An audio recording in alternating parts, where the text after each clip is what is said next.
তোমার ব্যাগটা মাটিতে পড়েছিল। আমার ব্যাগটা কি করে মাটিতে পড়ে গেল? মনা একটু দাঁড়া তো। কি হয়েছে আন্টি? মানি ব্যাগটা তো আমার হাতেই ছিল, চেক করে দেখছি টাকা আছে নাকি। টাকা তো কম আছে, তার মানে তুই এখান থেকে টাকা নিয়েছিস? না না আন্টি, তোমার ব্যাগ তো মাটিতে পড়েছিল, আমি কোনো টাকা নেইনি। আমি তোকে কিভাবে বিশ্বাস করব? টাকাগুলো তাহলে গেল কোথায়? তোর ব্যাগটা চেক করব। এই নাও আন্টি, ব্যাগটা চেক করো।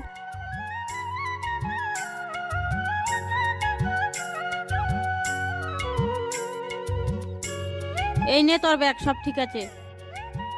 বাবা, আজকে স্কুলে ফিস না দিতে পারলে আমি পরীক্ষা দিতে পারবো না। কুকুর, ভগবানের উপরে বিশ্বাস রাখ, আমাদের উনি ঠিকই সাহায্য করবে। ভগবান স্বয়ং নিজে আসতে পারে না, তাই অন্যকে দিয়ে আমাদের সাহায্য করে। আমার সাথে একমত হলে কমেন্টে লিখে জানান।